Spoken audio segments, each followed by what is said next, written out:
మహాభారత యుద్ధంలో అత్యంత భయంకరమైన, సంక్లిష్టమైన సైనిక వ్యూహం పద్మ వ్యూహం. దీనిని చక్ర వ్యూహం అని కూడా పిలుస్తారు. యుద్ధ నీతి ప్రకారం దీనిని ఛేదించడం అసాధ్యమని నమ్ముతారు. పద్మ వ్యూహం అంటే సైన్యాన్ని ఒక వికసించిన తామర పువ్వు ఆకారంలో అమర్చడం. ఇది చూడటానికి వలయాకారంలో ఉండి లోపలికి వెళ్లే కొద్దీ మరింత సంక్లిష్టంగా మారుతుంది. ఇందులో మొత్తం 7 పొరలు ఉంటాయి.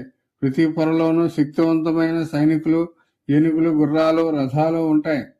ఈ వ్యూహం స్థిరంగా ఉండదు, చక్రంలా తిరుగుతూ ఉంటుంది.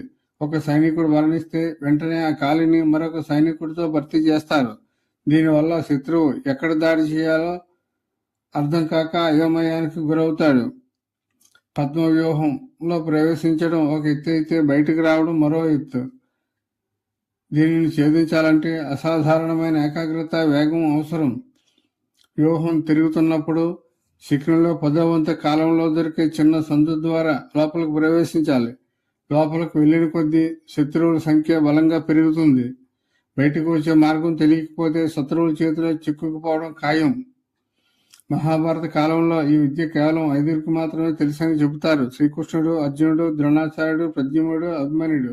అభిమన్యుడికి లోపలికి వెళ్ళడం తప్ప బయటకు రావడం తెలియదు. యుద్ధం 13వ రోజున అర్జునుడిని యుద్ధరంగం నుండి దూరంగా పంపి ద్రోణాచార్యుడు ఈ వ్యూహాన్ని రచిస్తాడు. ధర్మరాజును బంధించడమే దీని ప్రధాన లక్ష్యం.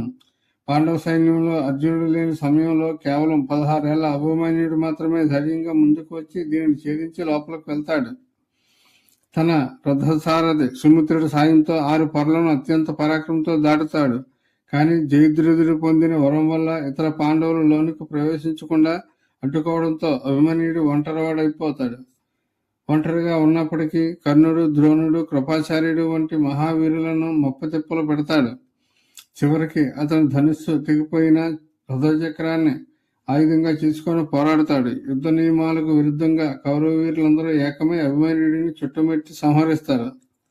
ఇది కురుక్షేత్ర యుద్ధంలో అత్యంత విషాదకరమైన, అన్యాయమైన ఘట్టం. అభిమన్యుడు తన తల్లి సుభద్ర గర్భంలో ఉన్నప్పుడే ఈ వ్యూహాన్ని ఎలా ఛేదించాలో అర్జునుడు చెబుతుండగా విని నేర్చుకున్నాడని పురాణాలు చెబుతాయి. అయితే బయటికి రావడం ఎలాగో చెప్పే ముందు సుభద్ర నిద్రపోవడంతో ఆ విద్య అతనికి అసంపూర్ణంగా మిగిలిపోయింది.